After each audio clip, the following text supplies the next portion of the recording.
একটা রেসিপি নিয়ে চলে এসেছি, ডিম টোস্ট করে দেখাবো। ডিম টোস্টের জন্য পেঁয়াজটা কেটে নিচ্ছি, পেঁয়াজ দেবো, কেটে নিচ্ছে লাগবে। কাঁচা লঙ্কাটা এবার কেটে নেব। টোস্টের জন্য ওই পাউরুটিটা রেডি করে নিতে হবে। এইভাবে কেটে নেব, মাঝখান থেকে কেটে নিয়েছি। এইভাবে ডিমটা এবারে ভেঙে দিয়ে দেবো। ডিম টোস্টের জন্য এখানে তাওয়াটা বসিয়ে দিলাম, পেঁয়াজটা নিয়ে নিলাম ডিমটা দেওয়ার জন্য।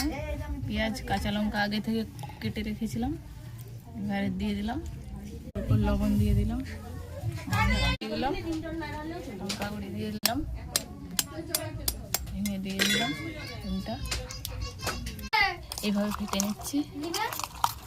এটা করার জন্য হচ্ছে ডিম টোস্টটা এখানে তেল দিয়ে দিলাম, তার ডিমটা দিয়ে দিলাম।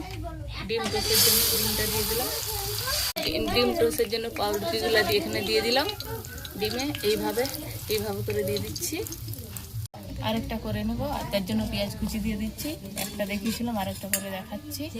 এখানে পেঁয়াজ কুচি কাঁচা লঙ্কা আগে থেকে দিয়ে রেখে দিলাম অল্প। এখানে এটা বেটারটা তৈরি করে নিচ্ছি, ডিমের বেটারটা। ঠিক আছে, এইভাবে একটা হয়ে গেছে যে এইভাবে। এবার উঠে নিচ্ছি, দিয়ে দেবো বেটারটা। তেল দিয়ে নিচ্ছি আগে থেকে। বেটারটা আগে থেকে ডিমের করে রেখেছিলাম, আবারও দিয়ে দিলাম। এইভাবে দিয়ে দিলাম। পাউরুটিটা এরকমভাবে দুটা খাদি করে রেখেছিলাম আগে থেকে, দুটাই দিয়ে দিয়েছি। কষে দিতে হবে এইভাবে। হয়ে গেছে, এবার উঠে নিচ্ছি।